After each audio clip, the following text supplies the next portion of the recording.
I'm just G'day, g'day team, and welcome to the 2025 DDU preparation. First lecture for the series is going to be given by Dr. Alistair Murray. And for those of you that don't know Alistair is a DDU holder from Adelaide, and he has an interest in Echo. So he's going to run through all the stuff that you need to know for the curriculum, hopefully, for DDU Echo. It's a big topic, and we'll try and rush through it. So I won't say too much more and leave you up to Alistair. Thanks, mate. Yeah, don't go away, Casey, because I might have a little bit of a struggle sharing this screen. Oh, hang on. Maybe I haven't allowed you. Hang on. Try that. Um,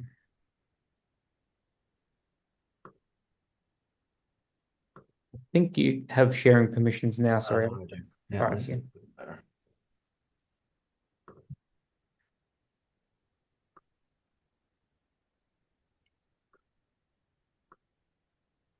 Beautiful.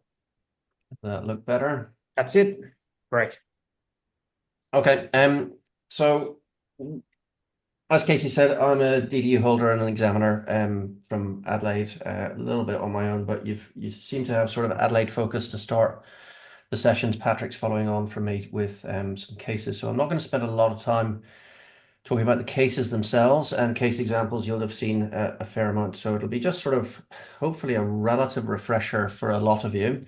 And I'll try and whiz through sort of the foundational stuff, just making sure that you've done the things that should be familiar for you, not only for the DDU, but within ASIM that would follow through to what you would usually see. Now, can I just double check? Are you seeing all of my slide?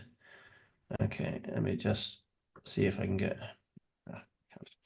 Going to talk a little bit about ASIM, as in ACAM versus ASUM resources, some of the fundamentals, and talk about the extra bits and the stuff that would be expected in around the exam, trying to sort of fudge between what would be likely to be encountered within the Viva and within the written. We often talk about focused echo and life support, and that would be the ASIM core expectation, and it should be pretty well something that you can almost do within your sleep, within at its intro level for a DDU holder. But it's now getting to the level that you need to know the sort of more advanced ways of assessing these things and how pitfalls will start to be encountered and troubleshooting within that. So the core questions within focused echo is an assessment of LV systolic function, right ventricular assessment, pericardial effusion, and tamponade. Put volume assessment, it's there historically and it's sort of clung on, but really volume assessment is often far more than just looking at the heart, and it's more multi-organ.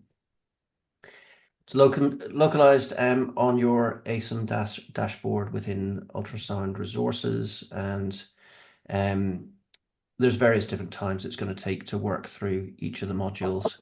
And certainly if you're taking the lead within training in your department, given that new trainees are expected to do this, we'd encourage that you've seen it because you know, so that you know what they're going to have to do. But of course, it covers the sort of the introductory theoretical stuff that gives you a starter so that you can do much more with the practical hands-on. James has done a bit with some other people in terms of slightly more advanced echo within that, so it's worthwhile the extra ones if you haven't done it. The DDU, I find it interesting that we've got, it's a logbook of 50 cases, but if you're at this stage and you're thinking towards the latter stages, I'm sure you've logged probably several hundred if you're in a department that's anything like mine. Maybe not to your logbook, but you should have encountered a fair number of cardiac and lung examinations because it's so integral to the sort of case mix that we're likely to see within the ED. We also talk about valves, masses, think about vessels around its structure. And I think if you wanted, so the DDU is probably a little bit just beyond a BSc level 1 rapid cardiac echo, really to encompass the sort of things that you would be highly likely to encounter within your practice. And it's not meant to be in there to trick you or fool you. It's the sort of things that you would expect to see in a day-to-day practice, not unique to any part of the country that you'd be in. There's certain knowledge assumptions that go beyond just echo, so you would be expected to be adept in around not just 2D imaging, but a little bit of M mode, although it's historically not used quite so much, and be reasonably adept at understanding the pros and cons of color, pulsed, and continuous wave Doppler. To reassure you, or depress you if you're more into echo, we don't talk terribly much about tissue Doppler imaging, speckle and strain, and 3D imaging, accepting that that is very much part of practice increasingly, and what you'll encounter when you talk to cardiologists, it's not something that is being hugely embraced within the exam, because it's almost a bottomless pit of how much we would expect you to learn, and it's trying to keep it a little bit focused to the broad breadth of knowledge that you are going to be expected to do. The most likely reason you're going to be asked to assist or be involved with patients or shocked patients and within the resus scenario, but I'm not sure about your practices. Given our overcrowding in our AD, we're often seeing our sickest patient through our ambulatory care stream because it's the only place we can get movement.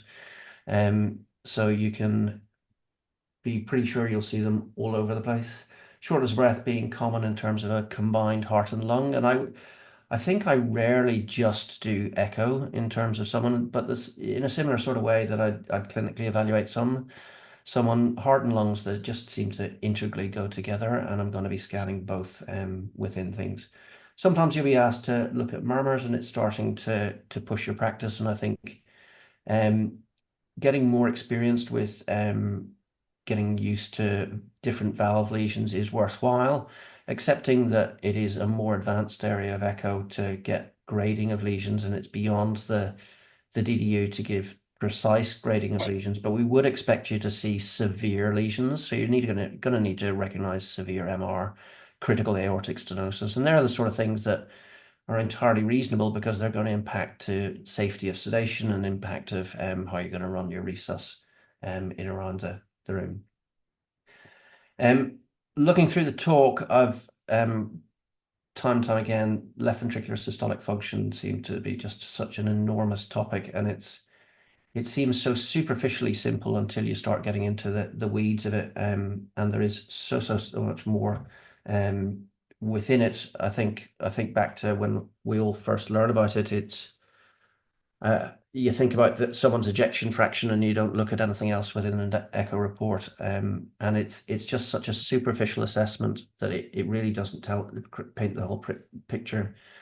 We think about the contractility, which is a function of ejection fraction, but within that, we've got to think about the geometry and the shape of the ventricle, and that is all fine for a normal ventricle, but it often changes with various different disease states, either with thickened walls and decreased cavities, or dilated cardiomyopathies, all of which will impact what you need, how much you need to move, and how effective the heart is in creating its function. So you can imagine a large volume heart has to contract very, very little to create the same stroke volume as a super thickened heart with a small cavity will look like it's contracting like crazy by comparison to create the same volumes.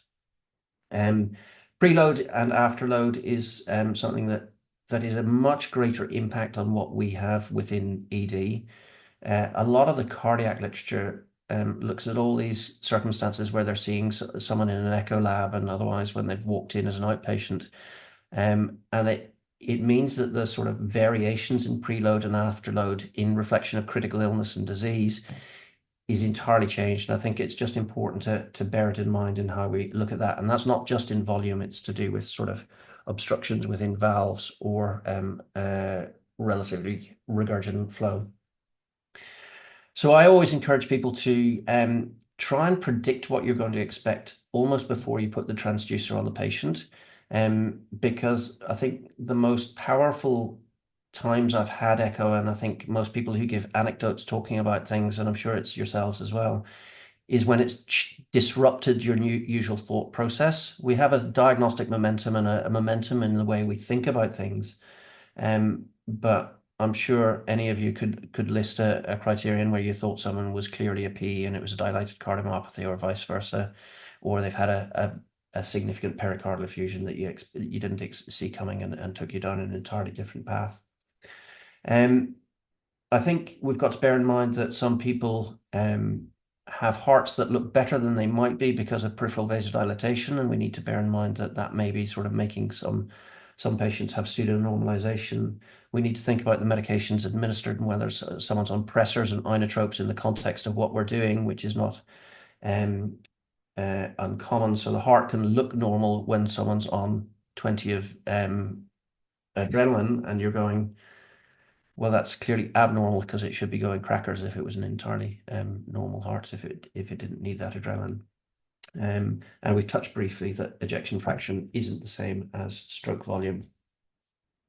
The diastolic function component, you'll be glad to know we really don't get into. I think as you go into more and more echo, looking at tissue Doppler, looking at transmitral flows, and considering tie index and other things is something that we get potentially more interested in, but I don't think it's something that we use an enormous amount within daily practice, and I wouldn't get too caught up in that rabbit hole of trouble. But for the DDU, I think having a superficial awareness but not a detailed awareness of diastolic dysfunction would be entirely fair. When you think about LV assessment, most of the time I keep coming back to a subjective overall assessment. I'll think about absolute measurement parameters, but they should always be coming back to, does it look right and feel right in the overall picture of the heart itself. When we think about cardiac contractility, it's not sort of from side to side, it's longitudinal, and also there's torsional twisting components to the ejection fraction of the heart. And trying to measure each of these will all give an assessment of how well that heart is functioning. Fortunately, the right heart is a little bit easier because most of the fibers run longitudinally along the long axis of the right ventricle. So potentially a little bit more straightforward with the right ventricle accepting that right ventricular strain and right atrial strain are starting to be things that even are becoming increasingly of interest in critical care and cards. We'll typically have 2D. Do any of you have 3D imaging within your things? Are any of you using tissue Doppler or speckle or strain within your departments? Okay, and feel reassured that we're not going to be pushing you, and you shouldn't feel that you're missing out or doing that. When we take measurements and infer ejection fractions, we can infer things from 3 dimensions, even though we don't look at all of it. We can look at rates change with tissue Doppler. I'll talk about that very briefly. We can think about pressure gradients and flow across valves, accepting that we've got a closed circuit for the most part across the cardiac system. So if the flow can be measured across one junction, be it a valvular junction, it should be the same across all of them, unless you've got some bizarre shunt elsewhere. So you can use that to help you when you're doing assessments in terms of flow dynamics. Within this, I still think you could get super caught up in measuring all sorts of ejection fractions, Simpson's biplane, E-point septal separation, and within this, but hopefully to each of you, this is blindingly obvious, the difference between sort of a relatively normal looking parasternal long axis heart and a pretty poor dilated cardiomyopathy heart, which we're seeing a never-ending epidemic of meth hearts in Adelaide. I'm not sure if you're seeing the same in your part of the world, but I'm pretty sure meth's not unique to Adelaide. So I'm presuming, are you seeing lots of meth hearts around? Are you alive there? Yes. Yes, New Zealand, we do in the Waikato. Yeah. Yes, yes, we do in Perth. Yeah. Yeah. It's unfortunately something we're just going to see lots and lots of. I mean, I suppose there are others, but most common dilated cardiomyopathy I see is not ischemic, it's meth in my catchment population. Couple of things with the parasternal long axis. I think I'd encourage you, if you're just starting to go a little bit beyond B mode imaging and 2D imaging, I'd encourage you, once you're on your peristernal long axis, don't forget to do a mid-systolic measurement at your left ventricular outflow tract. It's just a really useful measurement that will key into the rest of the measurements within your machine. And even if you don't do E-point septal separation or measurements across the 2D axis, it can be useful for other stuff when you do preservations of flow across the valves. This is a slightly off axis and not a place where we were measuring the ejection fraction, but it gives you an idea of M mode and how we're going to see things. I don't think my cursor works on this, unfortunately, so I can't point things out, but the advantage of M mode is that it's got a single line of sight, so it can measure extraordinarily fast moving structures that are not going to be compromised by your frame rate in anywhere close to the same way of 2D imaging. Don't confuse that with some of your machines you might have. Do any of you have anatomical M mode, which is a computer regenerated version of M mode? And so it can correct for off-axis images, but because it's a reconstruction, it ends up being almost the same as 2D imaging. So I've having initially been enthused about being able to alter the axis of M mode, I don't love it quite so much now because its resolution is not great. We can also go to the short axis. I don't know about you, but the peristernal short axis just below mitral valve at papillary level is one of my favorite views in terms of sort of getting a huge amount of information. We can get a fractional shortening across a 2D measurement, or we can look at fractional area change within that area. We can see perfusion territories of left, right, and circumflex arteries. We can look for interventricular septal flattening and a blown out RV in a much more reliable fashion than we're going to do compared to looking at comparative chamber sizes on an apical 4. I would mention, I put this just to remind myself that I must confess my echo practice has probably changed in the last year or two, in that I probably gain my images much more than I previously used to. A lot of my DDU work, I spent a lot of time in around abdominal imaging, as you will have done, and you get these nice, beautiful anechoic, beautifully graded images, but I tend to almost overgain, so it looks a little bit noisy on echo. Mainly because I find that when people do the levels of gain that are used to abdominal imaging, you often miss tissue boundaries, and you can miss subtle masses, thrombi and abnormalities within the cavities themselves. So I'd encourage you try just a little bit of overgaining. I suppose in a similar way that when you're doing ocular scanning, if you undergain eye images, you're just not going to see that pathology from subtle vitreous detachments or hemorrhages within an eye. I put this here to reassure you that when we think about calculations and equations and things like that, your DDU is a written exam that's electronic in typing. This took me next to forever to work out how to write an equation on a keynote presentation, which means that we can't examine it in the DDU. It'd be great for you to learn it maybe, but the days of us handwriting things within your sheets are gone.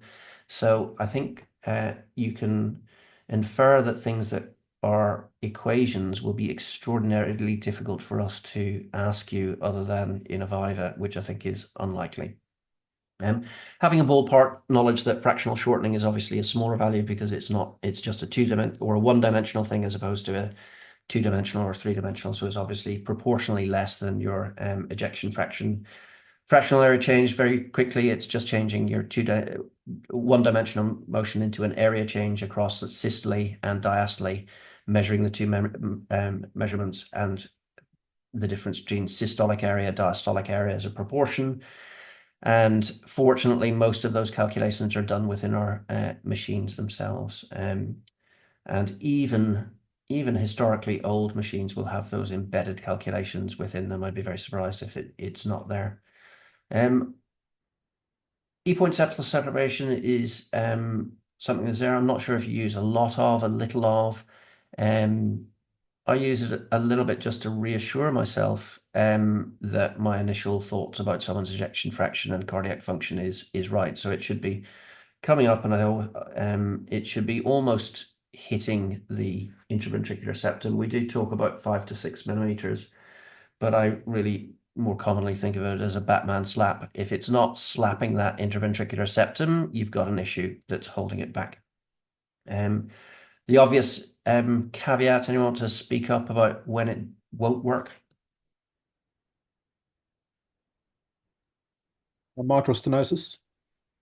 Yep. So something's tethering it so it doesn't move. So the logic that you've got that it's not going to be able to move from that. LV dilatation.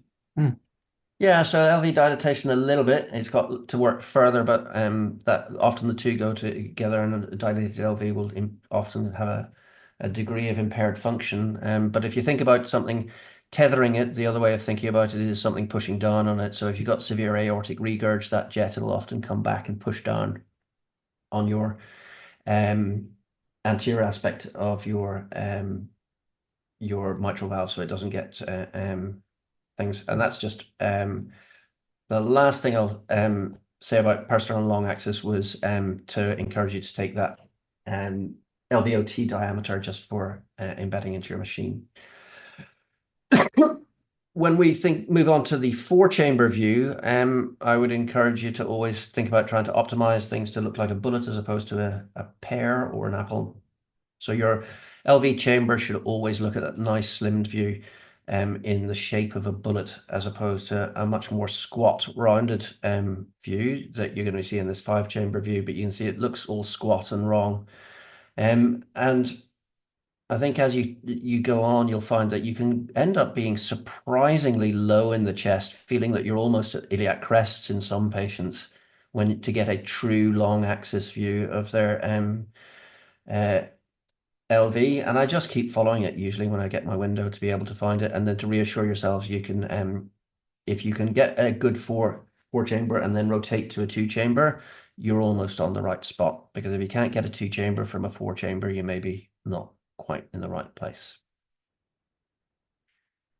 Symptoms biplane, I'll talk about briefly because that's what most cardiac units are going to use for most of the time. Do any of you day-to-day measure symptoms biplane as opposed to, I'm hoping you know how to measure symptoms biplane, but do you do it day-to-day practice? No. Fortunately, it appears most of you are as busy as me. I just don't have time. Time unrestricted, I like to, but it's more as an academic teaching exercise with a trainee than it is with something that I find of day-to-day practical value for the most part. It's just looking at a traced internal diameter, an apical 4-chamber and 2-chamber in systole and diastole. And also rotating through to your 2-chamber. The thing I would point out, I'm sorry, I can see this. I'm going to see if I can get a pointer to work on this. It may work. No, I can't work pointers on Zoom. Do you see any cursor there? Yeah, okay. So just to point out to you, for those that you haven't done a lot of echo, just remember that you've got your atrial appendage here. So it's a useful on your 2-chamber view. Sometimes you can see a little clot sitting out of your atrial appendage. You're not going to exclude clot, obviously, in AF, but sometimes nice to be able to comment on it if you see it. Ejection fraction being normal greater than 50% and severely reduced less than 35, and most of your practice being meth hearts, you're going to be in the teens and lower. To emphasize that the critical thing in echo all the time, it assumes a euvolemic non-disease state coming to a cath lab, and that all with normal resistance for flow, with normal flow volumes and a geometric heart, which is not what we see in ED. So we need to look at other organs and get additional clinical information to be able to get reliable echo information. And I think that's probably where the shocked ED study fell apart and wasn't as good as we wanted it to be. So those that you read the shocked ED study looking at whether echo at point of care was going to have a significantly positive impact on patient outcomes, and depressingly it didn't. But I think it's because when we oversimplify something as complex as that, the devil's in the detail, and the case pathology where it makes the big difference probably wasn't reflected in that study itself.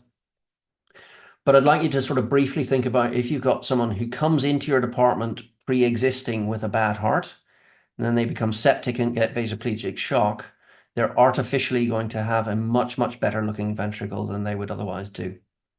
And that goes as well to people who've been treated in the cardiac clinic. So they may have bad cardiac failure and they're significantly diuresed and they're beta blocked. So to maintain their stroke volume or to maintain their cardiac index, they're going to have to increase their relative stroke volume, and their hearts can look artificially good when they come into you. Presence of inotropes is far uncommon in resus rooms. I've been caught before with various different valve lesions altering both preload and afterload, and I think it's why just having a focused echo and life support is fairly prone to getting you in trouble if you don't use a basic use of color, not an in-depth use of color, but I encourage just a little bit of color across mitral and mitral and aortic valves when you're assessing someone's hemodynamics, and you may pick up something that you were otherwise not expecting. So context is critical. So if you got an ECG like this,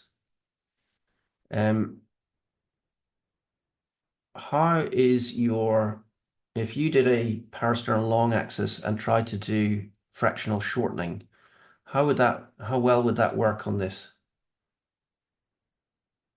And the clues in the question. More importantly, why would it be rubbish? Bundle branch, the synchrony. It's What gonna of it? Awesome. Yeah. So your septum and your walls are not going to coordinate in a coordinated fashion. And you'll often see that when you look at someone's heart. I think I often find it when I look at a parasternal short axis, it almost looks like it's rocking, as opposed to this nice coordinated contraction when you see someone with left bundle. So this person's got ischemia, infarction, paced rhythm, and clearly a bundle branch block as well, a bundle branch block pattern as well. So it's all going to fit together that the coordinated contraction of the ventricles is going to be completely off. And so probably coming back to your just general eyeball is going to be far more reliable than a lot of your more advanced measures to look at these things. Solutions can be found in thinking about flow measurements, pressure measurements. We are increasingly using AI, and speckle and strain is certainly coming in with an expectation within the cardiology side of things. I just include this is anyone using GE Auto EF or have access to it? Just be aware, it doesn't pan out to be amazing day to day. And I'll be honest, I can't think of a single time I've had an Auto EF measurement that has given me stunning data that I haven't told by just looking on a 2D measurement. So it's a fancy little quirk that you'll get in some of the new GE machines. It recognizes on an apical 4 the ventricular walls. It'll give you a green line if it's recognizing the walls well, and it'll give it a quantitative value for your EF.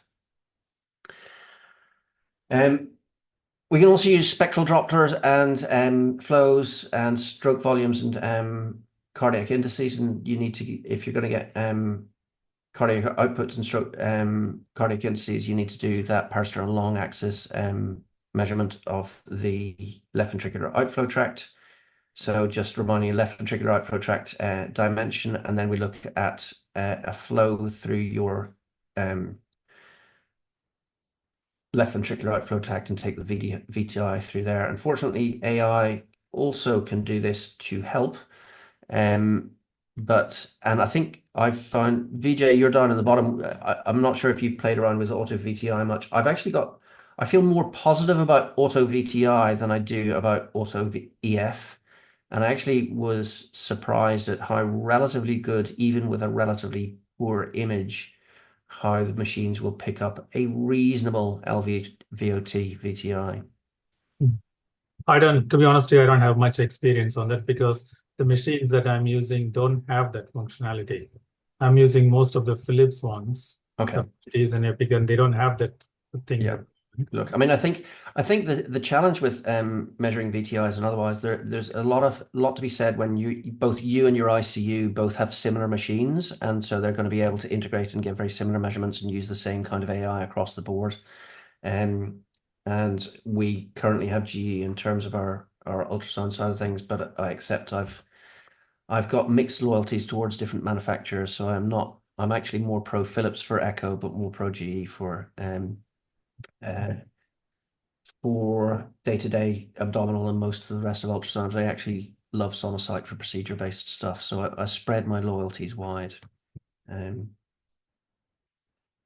VTIs are a problem in that if you get your LVOT measurement wrong, the error is squared. Measuring an area, it's not a circular LVOT, it's oval. Your precision can be a little bit off depending on the quality of your B mode imaging.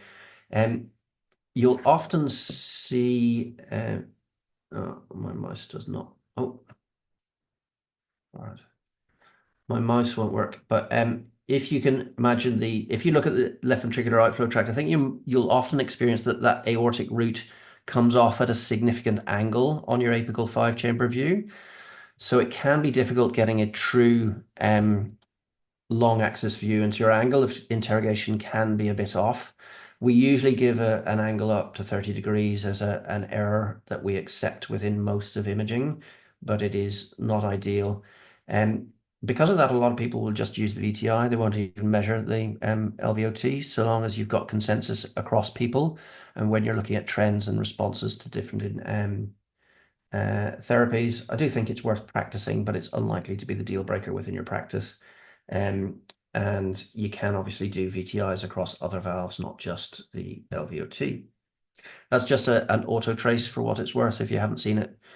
So if we've measured the diameter, it'll automatically drop that color box or the pulse wave box within the 5-chamber view, and it will automatically trace your things. It's surprisingly quick to do and is surprisingly good if I actually used a real-time measurement of cardiac output and stroke volumes, which I don't. But I think it has potential to be going towards what you'd see with transfer of care to ICU. I add this for completeness for those that are doing other assessments. We do expect you to have an awareness of being able to measure DP or DT. This is probably a bad example because the MR is severe, but it's a measure of whether the LV can generate pressure. I'm sure you've all seen people who've got a pseudo-normalized looking LV, and then they go for their mitral valve surgery and they're in just a heap when they come back. Because the mitral valve's been training, or the left ventricle, I should say, has been pumping against almost no resistance because so much comes back through that mitral valve.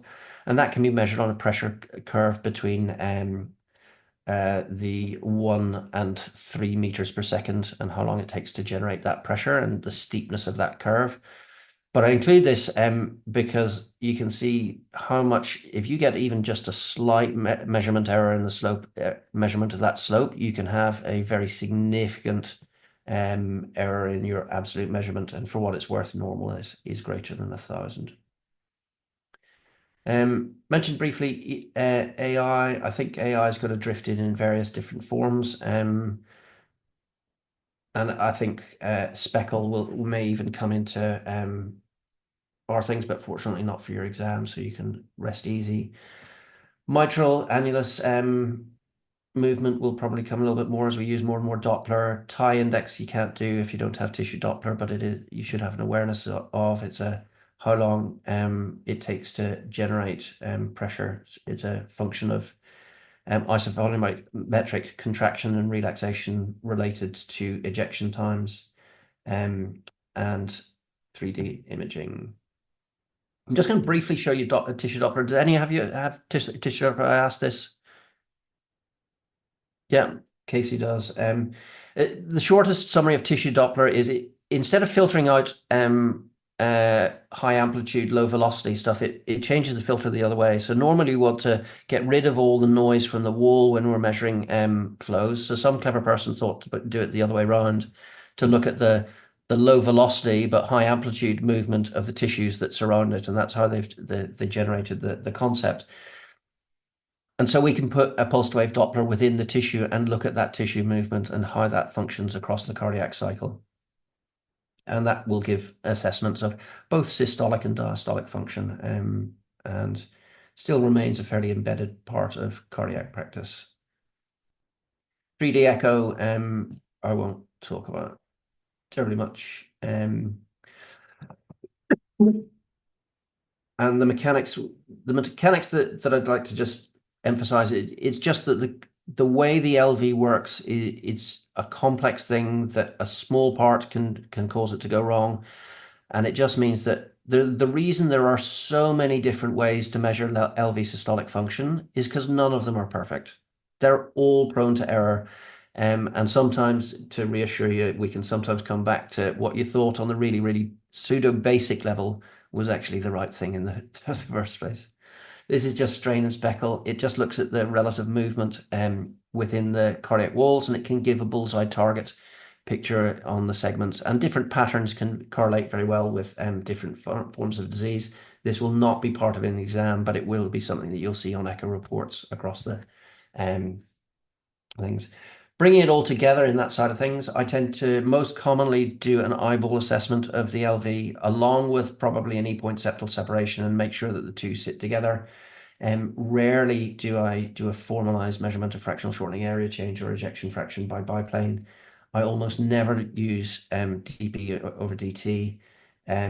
Intermittently use LVOT VTIs, but I think the more important thing is looking at confounders or things that could be sending me awry. So because of that, this was a 24-year-old who came into our resus room, who had a temperature of 39. We're still fairly firm in COVID, but we were having our standard winter of COVID, atypical. Mycoplasmas be horrible for us this year. I'm presuming the same for you. And looked pale and had come in because he'd been coughing up blood. Otherwise, he wasn't the sharpest tool, but mainly relating to how he sought healthcare as opposed to any kind of judgment is the way I meant it. And so probably had a much delayed presentation, both to primary care and urgent care. Does anyone want to comment on what they're seeing? So I've kind of sequenced things so that on the left side of the screen should be his right lung going zones 1, 2, and 4. Left side of right side of the screen should be looking at his left chest going left, upper, mid, and lower lobe, and then just a parasternal long axis. Does anyone want to comment on them? Lung ultrasound is bilateral, a diffuse B-line pattern with more in the base. He has some thickening of the aero-pleural interface in the basis, but there's no obvious consolidations, I think, like shredding signs or interruptions of that pleural. I can't see it that well.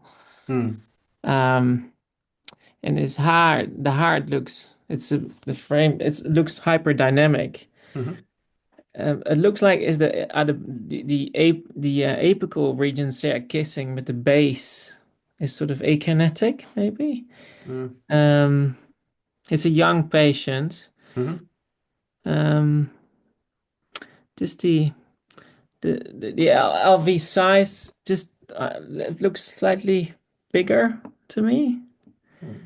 Is the underlying? So a little bit more. His lactate was 6. He had a blood pressure of 80 systolic. Yeah.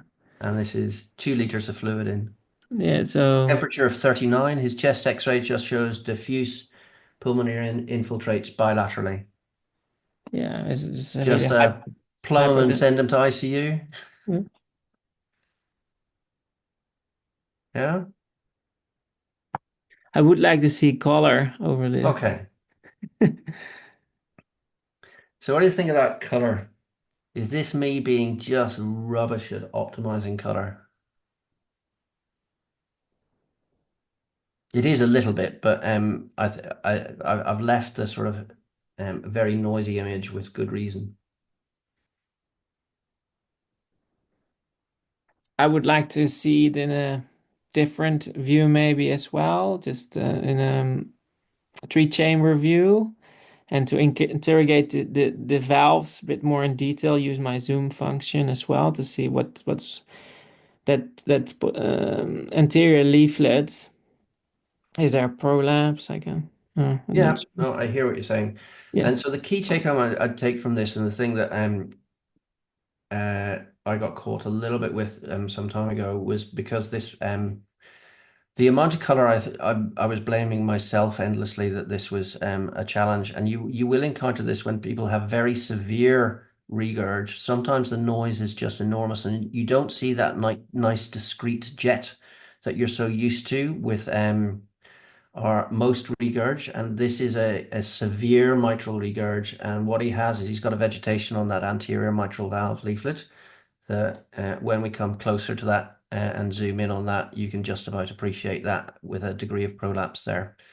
And so he had he wasn't a drug addict or otherwise. This was a de novo mitral valve endocarditis, and he had mixed pneumonitis and cardiac failure within that. So he had acute exacerbation of his MR along with things. So just when you think it's just a normal, straightforward pneumonia, I'd always encourage you to think about the confounders in terms of preload, afterload, within the valves, and adding that little bit of extra things so that you don't get caught oversimplifying things. And it is a very real risk that we run into with a lot of what we do in Echo, in that it's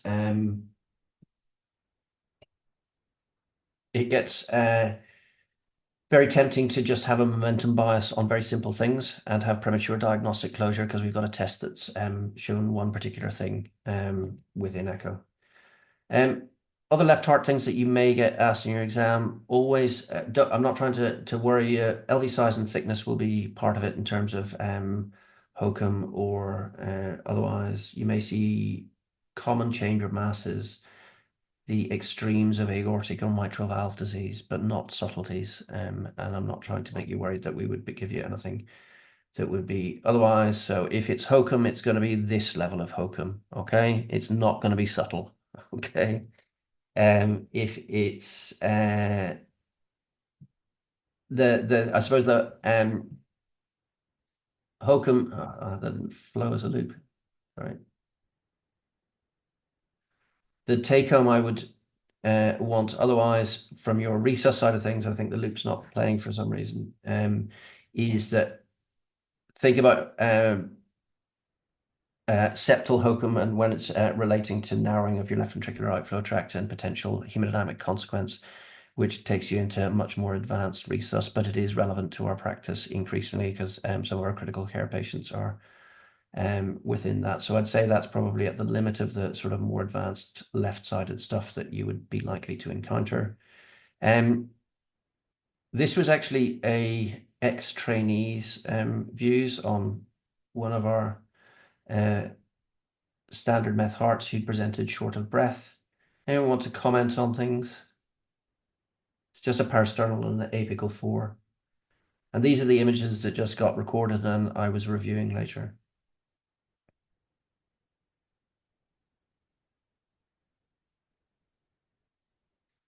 So I just bring your attention to one, it's probably one of the key things that I've drifted more to almost overgaining things as I see people frantically trying to change the lights within their room.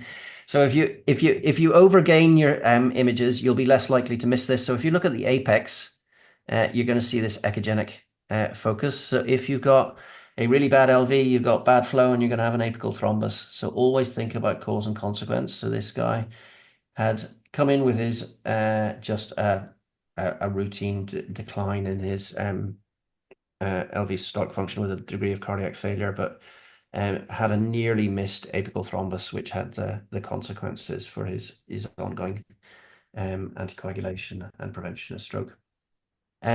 Sometimes you'll see papillary ruptures and wall ruptures and tamponades related to that. Regional wall motion, just have an awareness of your perfusion territories, but I don't think, again, if you think about the difficulty I'm going to have to animate this is not something you can type readily within things. I would encourage you to learn your perfusion territories and dabble in regional wall motion areas, but it's not something that's examined in significant detail within the exam. This is just, anyone want to comment on this, apical 4?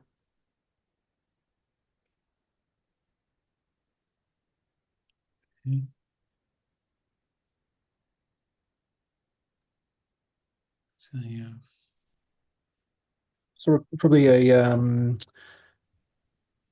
dilated apex with preserved contractility of the base. So be looking at possible Takatsubos. Awesome. So, I mean, context being everything, I think we've looked, if you look at sort of cardiologists' ability to tell just based on echo alone the difference between a left coronary and a reliable Takotsubo, they can't, so they take them to cath.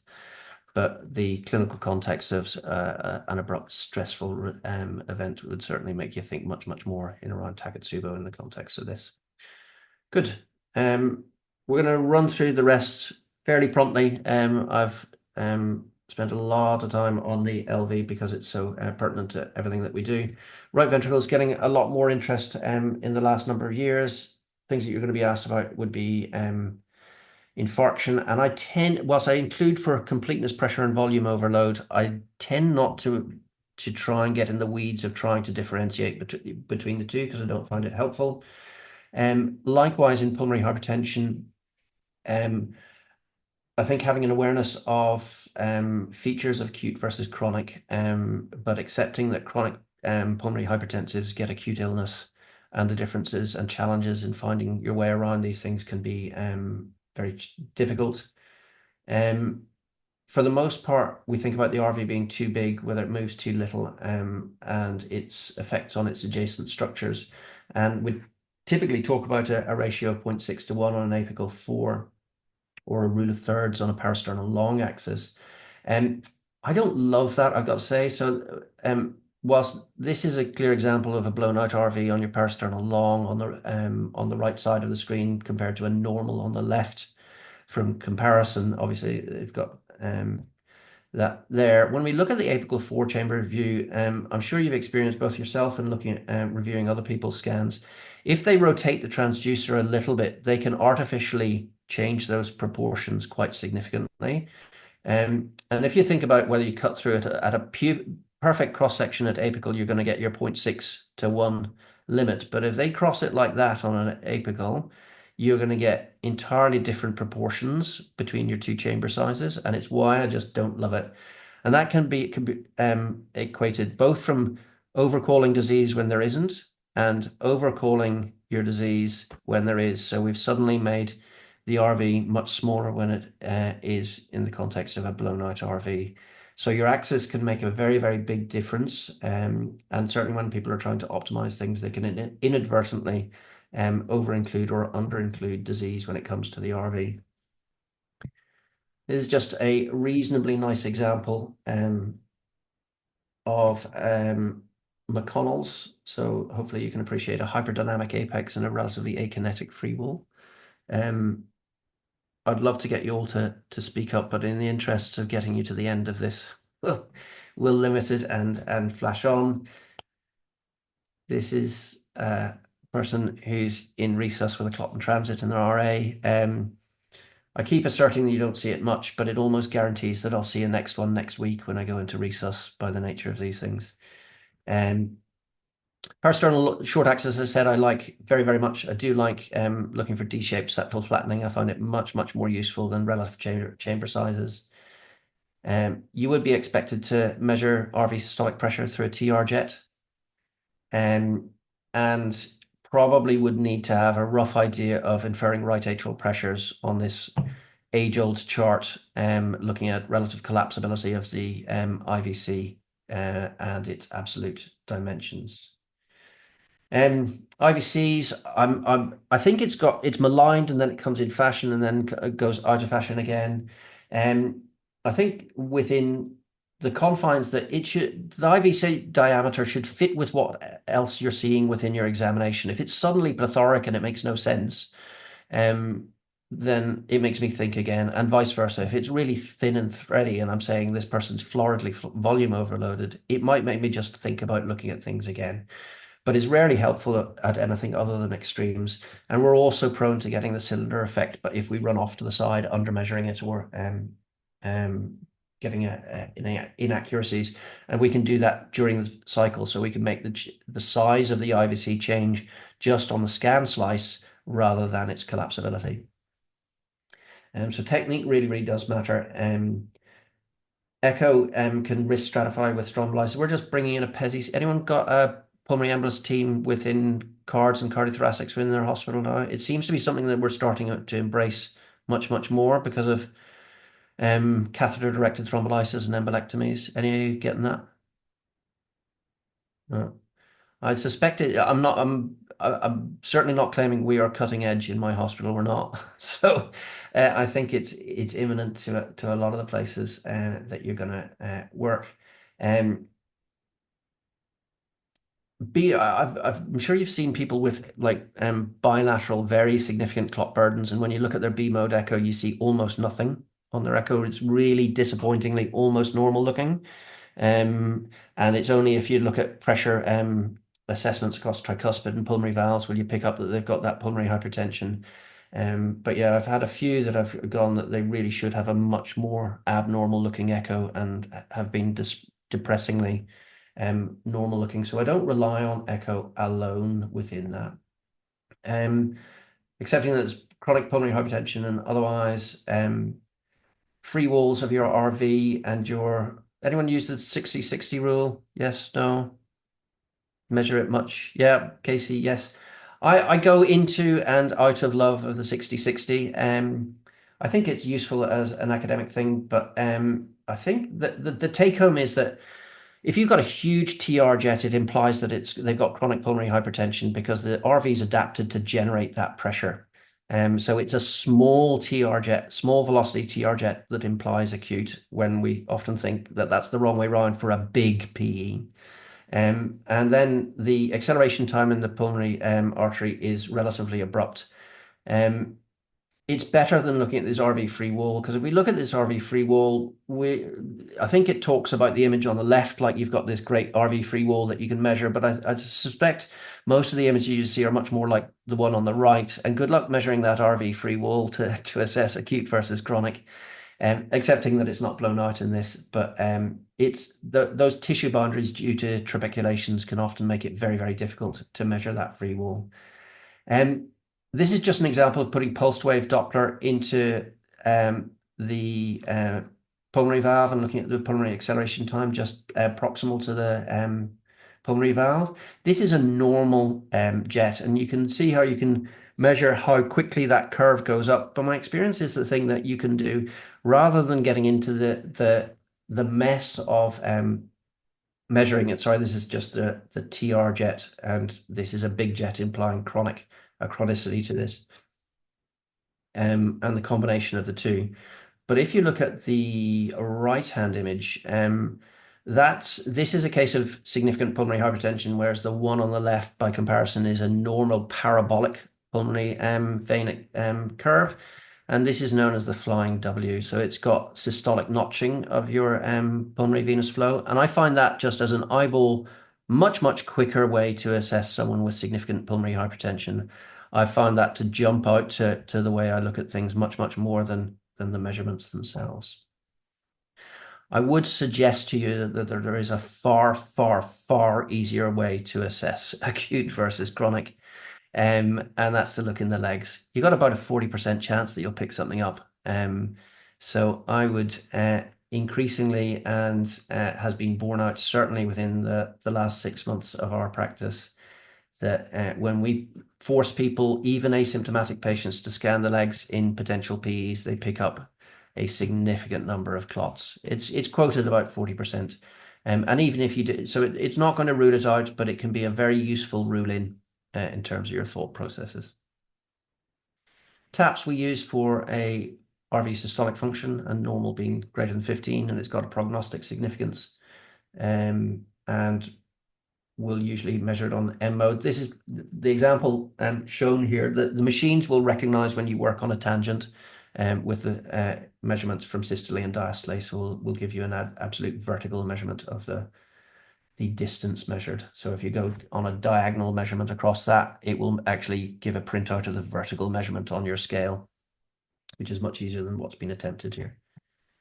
And we'll wrap up very quickly in the time I almost don't have with the pericardium. Undoubtedly, you've seen some pericardial effusions, big, small, complex, and simple. The best place to look always for these is going to be, or invariably presuming you've got a window, is going to be your subcostal. And they can be relatively anechoic and relatively big, as in this case, and the causes are just enormous. But commonest for us is going to be penetrating chest trauma, post-infarction. We have seen a lot of aortic dissections, tamponading, within our hospital. You see the uremia and Dresslers and neoplastic ones commonly. The challenge with tamponade relates to a combination of symptoms and signs and echo features. So the take home really is that even the cleverest people all around have made this beautifully simple flow chart to tell you whether someone has a tamponade that needs to be drained promptly. So this is from European Society of Cardiology, I think. And it combines all these things, which I think is pretty well far beyond what you're going to do in any practical resusc room. So you're really going to be looking for a significant pericardial effusion with evidence of shock. Is going to be where we're into it. And then we're going to look at the really more simplistic, whether the sensitive right atrial collapse followed by the more specific right ventricular diastolic collapse. They should almost invariably, they will have IVC plethora with tamponade, and we quote transmitral and transtricuspid variabilities of flow as an exaggerated pulsus paradoxus, but it's the most silly thing that I've ever seen, because the heart will tend to swing within the pericardium. So staying on axis for this is really sort of much more an academic process than a practical thing to do. There's a clear case of tamponade. The other way I think of this is sort of whether it be a SpongeBob dance. Some people talk about it being a little man jumping on a trampoline on that RV free wall, but you're really looking for that abnormal diastolic collapse of that RV. Anyone want to comment on this pericardial effusion?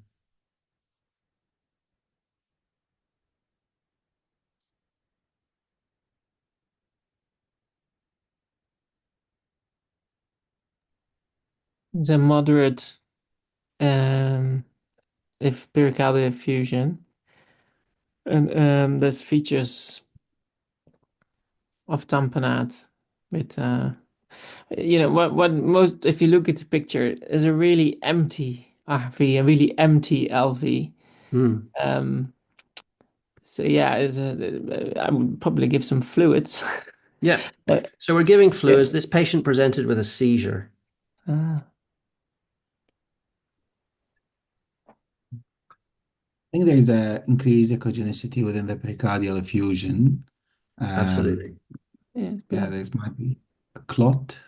Okay, and that would be the key thing more than anything that I'd want you to recognize within this. You can see that serum, just that sort of anechoic opening up just next to the liver boundary.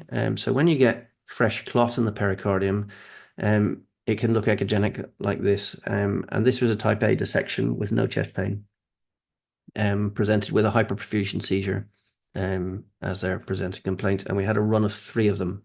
So it's not entirely thing, but always think about the character of your fusion. And if you can do other things to look at other views, playing to your strengths. If you're going to find, just on that dissection, don't be afraid to look up into the carotids is a good place to look, because sometimes the dissection will go right up there.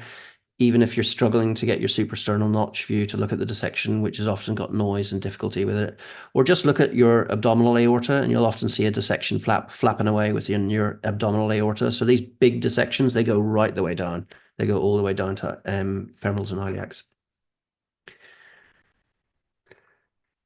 This was a lady that you probably see relatively uncommonly, unless you've got cardiothoracics near you. This was post-tricuspid repair. And it's just to emphasize, people post-cardiothoracic surgery make things even more complicated in that they have difficult views, and they can have regional clot tamponade. So they get a regional tamponade that is much, much more difficult to detect. The take-home is not so much. So hopefully on the right view, you can see the parasternal long axis view. There's a significant soft tissue mass that's impeding the filling of the RV. Yeah. So that's not readily apparent on the apical 4. So if you just get your slice wrong, you can miss it, and it can be a difficult thing. Cardiothoracic clot tamponade can be a tricky one to catch you. And finally, we wrap up with volume status. Are you happy to? I will be finished in 5 minutes if you're happy to keep going. Yeah, I promise I'll finish in 5 minutes. Okay, I know it's been long. Volume status, as you know, it's just so hard on an echo alone to truly talk about volume status. We can look at the LV appearance. I actually am a fan of Fall's protocol, so Daniel Lichtenstein's fluid administration limited by lung sonography. I quite like it, especially if you've done it at when the patient comes in first, they've got nice clear lungs, and then as you continue to fluid resuscitate them, even with a bad LV, when you're hitting tipping point, you'll start to generate B lines at their bases, which precedes anything happening in terms of oxygen saturations or symptoms. And I quite like that. And it's often very good for patients, especially the ones who aren't going to get ever offered ICU. And I think it's allowed me to be probably much more liberal with the fluids that I've given to patients with bad ventricles that lots of other people might have been scared to do. I do look at the IVC. If it's really thread-like and thin, it's probably relatively okay to give fluids. Certainly they will be fluid tolerant, if not fluid responsive, and I think it's reasonable to consider that it's okay. Vexus has had a little bit of press within some of the renal and intensive care literature, but isn't sort of mainstream. I'll include it for completeness here. This would be the typical heart that I would see in a hyperdynamic LV, and trying to look at fluid status as we go along. And I think the reason I emphasize this is getting decent views and assessments of valves and nuanced things can sometimes be very, very difficult in quite tachypnic patients who can't reposition and otherwise. So it can be often useful to look at other parameters. Most notably the context, and thinking about preload and afterload and confounders, like we talked about that mitral valve.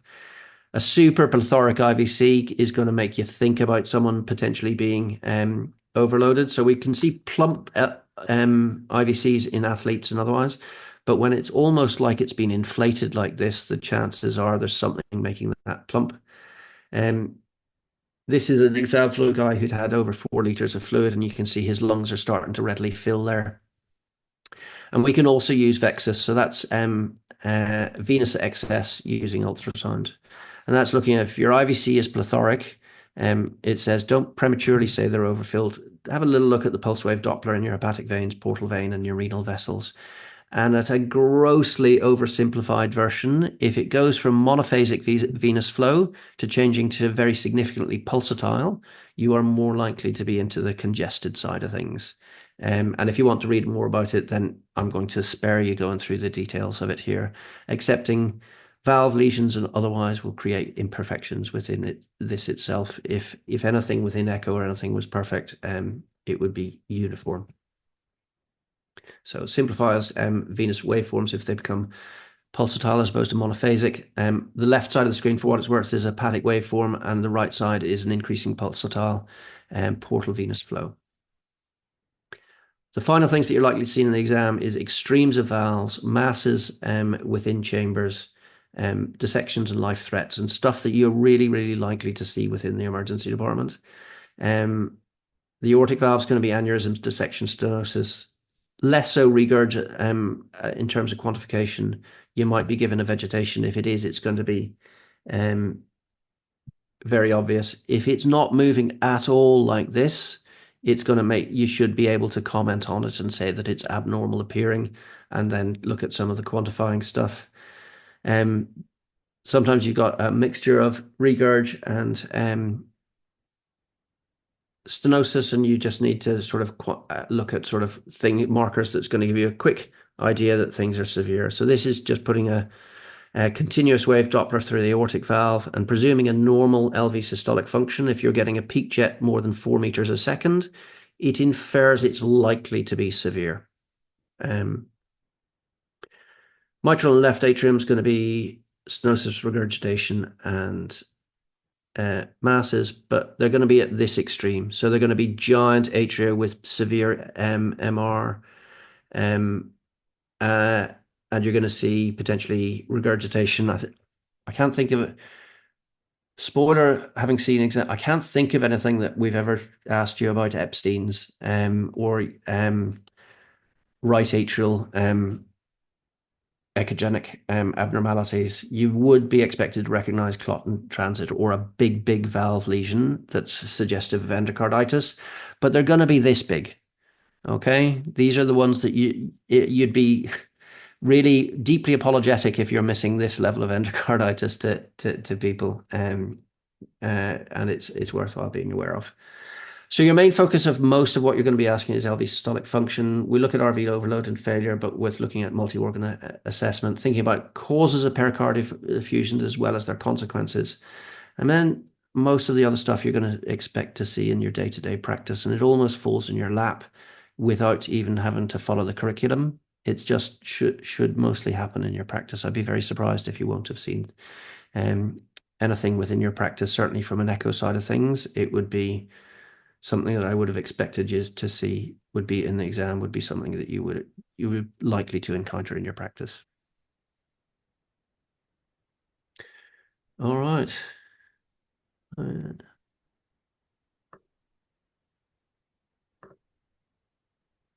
Do you have any questions before we finally let you wrap up? Sorry, I went a little bit over, but not quite as bad as my last time, and hopefully got a little bit more focused, but I'm happy to take any questions you might have.